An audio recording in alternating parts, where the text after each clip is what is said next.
bahwa tanggal 22 itu ditetapkan sebagai hari santri. Ini adalah sebuah kebanggaan, ini adalah sebuah sebuah ketersanjungan pondok pesantren sehingga oleh pemerintah diprioritaskan diberi hari santri tersendiri.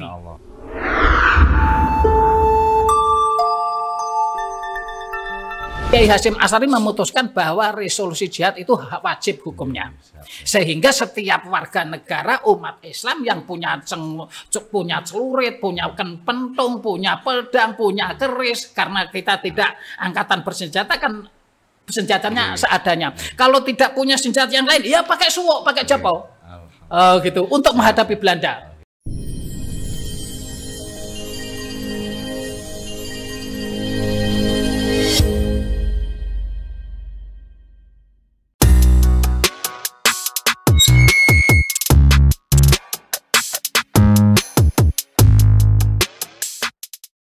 Ya, assalamualaikum warahmatullahi wabarakatuh.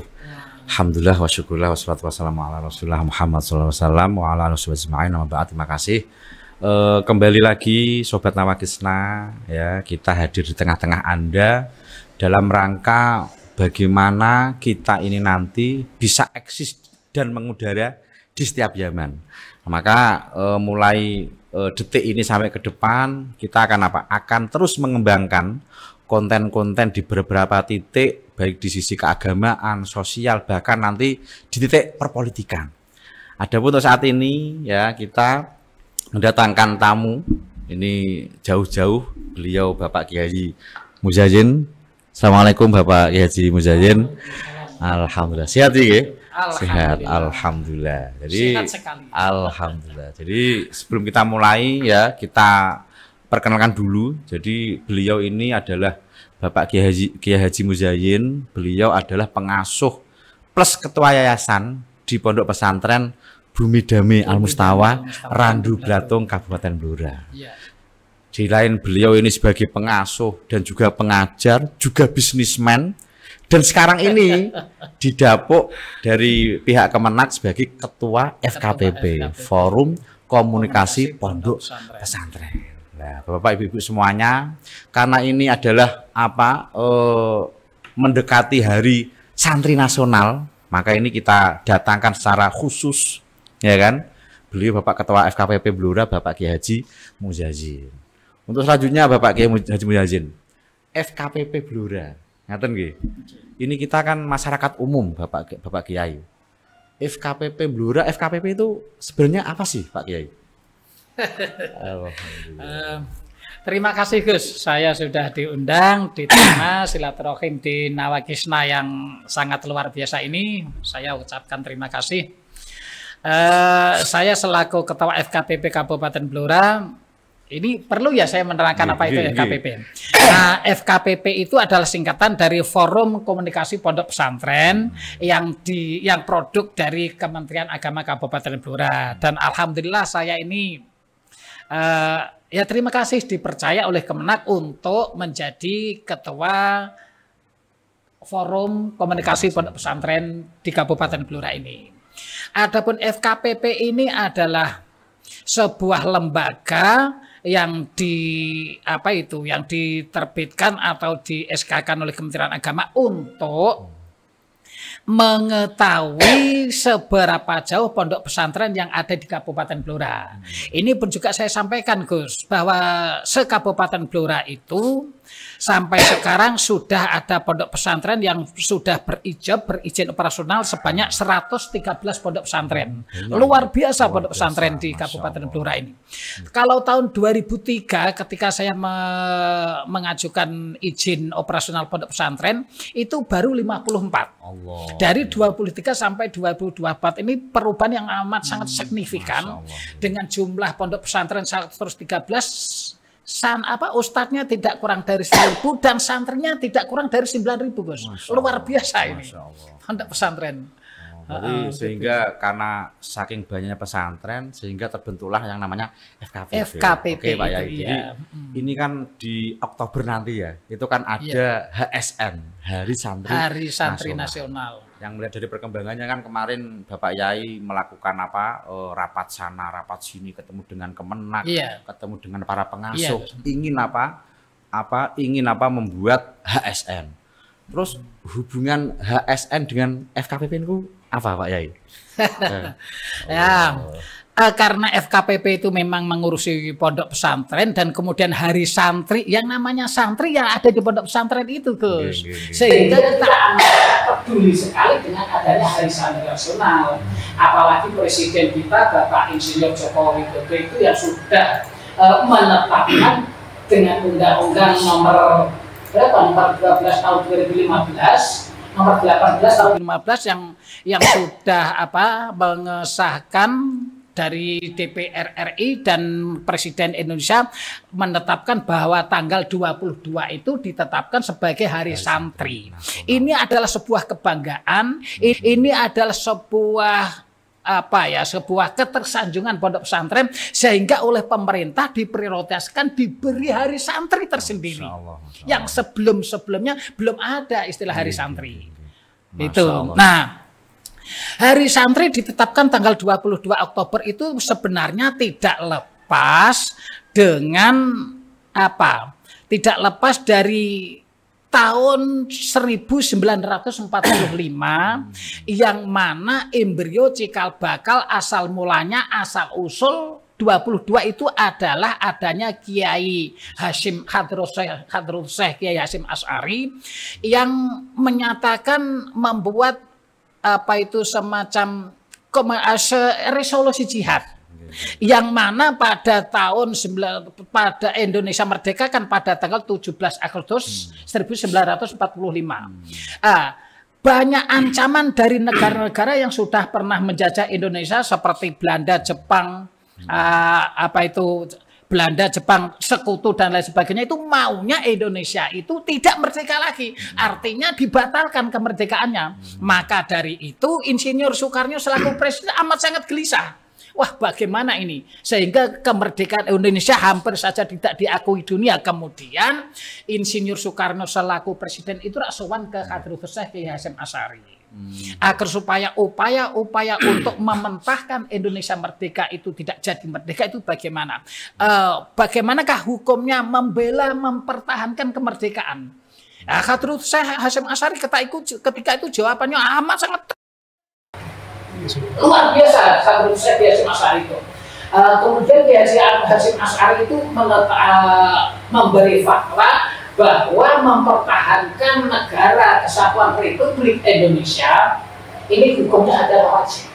Sehingga para mukallaf umat Islam yang radius jaraknya dari titik peperangan yang ada di Surabaya itu dari 90 km hukumnya wajib.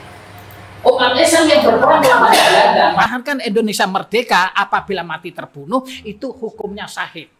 Meskipun seandainya yang membunuh itu temannya sendiri, katakanlah kita kan perang, ternyata dia terbunuh tertembak oleh temannya sendiri, itu pun juga dihukumi syahid. Kan begitu, karena mati membela negara. Dan tanggal 10 November dengan 22 Oktober tidak bisa dipisahkan. Karena pada tanggal 22 Oktober itu Hadrul Syekh itu sedang rapat di PBNU ketika itu masih di Bubutan Surabaya. Surabaya itu ya Ampel, Sunan Ampel, kita sudah pernah. Itu Kiai Hasyim Asy'ari memutuskan bahwa resolusi jihad itu wajib hukumnya. Sehingga setiap warga negara umat Islam yang punya celurit, punya pentung, punya pedang, punya keris, karena kita tidak angkatan bersenjata kan senjatanya seadanya. Kalau tidak punya senjata yang lain, ya pakai suwok, pakai japau. Gitu untuk menghadapi Belanda. Sehingga Inggris Gus, yang namanya Jenderal Malaba itu terbunuh tidak tahu siapa yang membunuh. Lah ternyata setelah diselidiki sejarah membuktikan bahwa yang membunuh itu versinya Ki Haji Said Akil Sirot itu yang membunuhnya adalah santri yang namanya Harun.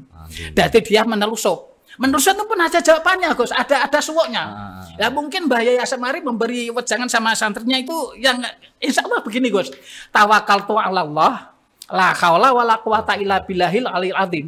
Nur rasa nur cahya lamun aku metu ing jaba ana sifat yayane awakku tadahono alingono bis luput mil teguh Allah ora katon. Sehingga Harun menelusup ke markas itu Belanda tidak tahu, Jepang tidak tahu, Gus. Mungkin dengan sini apa itu bertanding dengan Malabe dan Malabe berhasil dibunuh. Itu jadi, tidak ABRI, tidak polisi, tapi yang membunuh adalah santri yang namanya Harun. Inilah latar belakang kenapa Presiden Jokowi menetapkan Hari Santri, melihat peran ulama, kiai dan santri yang amat sangat luar biasa mempertahankan kemerdekaan Indonesia. Alhamdulillah, wah gitu. Jawabannya sangat panjang, akurat dan valid ini. Oke, makasih Pak Yai. Lalu kemudian, jadi memang adanya ASN ini sebagai bentuk apresiasi dari pemerintah gitu ya. Jadi memang sebuah apresiasi pemberian yang Masya Allah kita wajib bersyukur gitu ya. Lalu kemudian ini kan pemberian apresiasi yang tidak cuma-cuma kan. Bagaimana bentuk perjuangan para santri yang dalam hal ini orang-orang NU juga ikut terlibat sangat Masya Allah ya. Lalu kemudian kita yang sekarang atau jenengan yang dipercaya sebagai ketua FKPP, bagaimana persiapan atau ada program inti untuk mengais atau nantinya akan dilakukan ketika nanti menghadapi Hari Santri Nasional. Apa kira ada program khusus atau apa kira-kira ini? Terima kasih. Pemerintah memberi hadiah pada Hari Santri itu mestinya tidak cuma-cuma, Gus. Adanya diberi Hari Santri pasti punya keunggulan, punya kualitas, punya prestasi, yang prestasi itu memang betul-betul menjadi acuan ditetapkannya Hari Santri. Nah, tentang FKPP untuk menghadapi Hari Santri pada tanggal 22 Oktober tahun 2024 ini, mestinya FKPP sudah punya yang namanya program itu semua adalah program unggulan, Gus, mestinya. Akan tetapi pastinya ada yang diprioritaskan, mana yang didahulukan, begitu. Lah untuk menyongsong memeriahkan Hari Santri tahun 2024 ini, FKPP sudah rapat dengan Kemenak dan sudah berhasil kira-kira untuk menghadapi Hari Santri 2024 itu diputuskan untuk mengadakan lomba. Lomba untuk meramaikan dan memeriahkan Hari Santri, diantaranya adalah hari lomba bola voli untuk putra dan membaca kitab. Yang nantinya insya Allah panitian itu diketuai oleh saya sendiri sekaligus ketua, dan nanti kitabnya akan dikoordinatori oleh Kiai Busro. Gitu. Jadi santri biar kualitas, kapasitas santri sampai sejauh mana belajar mulai 1 tahun, 2 tahun, 3 tahun ini bisa dilihat nanti setelah kita adakan kompetensi itu, Gus. Kompetisi itu menunjukkan kualitas santri di pondoknya masing-masing gitu. Berarti ini ada lomba olah jiwa itu Kitab Kuning, dan juga olahraga diwakili voli, olah jiwanya di Kitab Kuningnya ya. Oke, yang terakhir Pak Yai, jadi kan memang sebenarnya para santri itu kan berjuang dzohiron wabatinan dulu kala itu ya, memperjuangkan mempertahankan negara, memperjuangkan pendidikan yang di pondok pesantren. Kira-kira pesannya sih, pesan jenengan untuk para santri milenial nih, apa kira-kira pesan untuk para santri dalam rangka melaksanakan Hari Santri Nasional ini? Apa kira-kira ini? Pesan saya untuk santri, kalau santri fi hadzal zaman, Gus, mau belajar dengan sungguh-sungguh, seberapa ilmu yang didapat bisa mengamalkan, itu saja sudah bagus.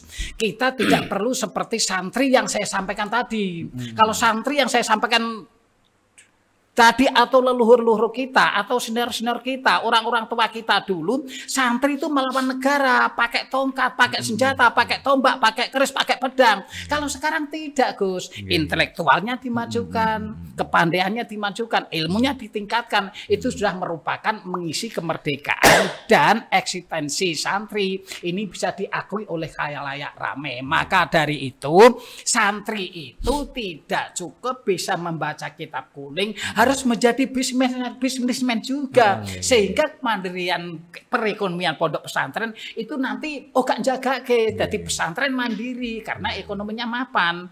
Mestinya begitu. Tadi penjenengan sudah nyinggung Sebenarnya saya tidak bisnismen, Gus. Hanya saya punya produk kopiah itu saja. Kopiah atau songkok nasional Al Mustawa itu memang sudah beredar. Dan mungkin teman-teman pengasuh-pengasuh pondok pesantren mungkin bisa ya saya promosi lah gitu.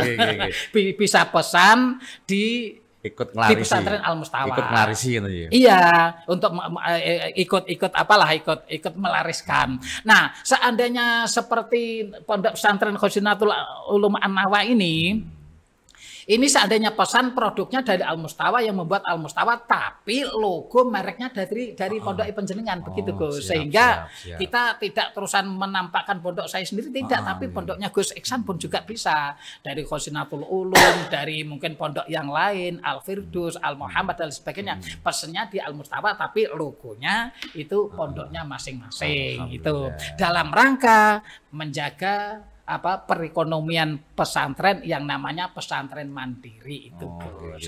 Oke, Bapak, para pemirsa, Bapak Yai, jadi memang walaupun beliau ini sepuh, ternyata semangatnya lebih tinggi daripada kita yang muda ya. Saya jangan dikatakan sepuh.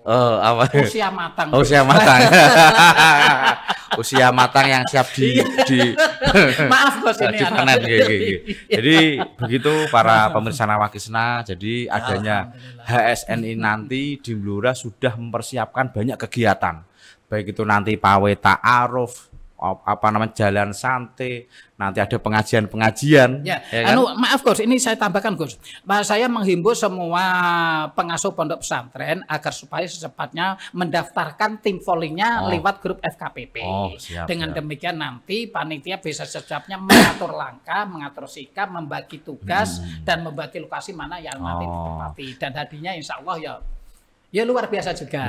Begitu. Mohon doa restunya semua pengasuh agar supaya mendukung program yang kita sepakati ini. Siap ya untuk para sobat semuanya, monggo daftarkan tim solid Anda, tim volley ataupun nanti tim baca kitab kuning dalam rangka nantinya akan mengikuti acara HSN yang mana Sofos insya Allah di Alun Burwan. Siap. Ada Sofos mengirimkan dari semua pondok pesantren mengirimkan Alhamdulillah. Siap.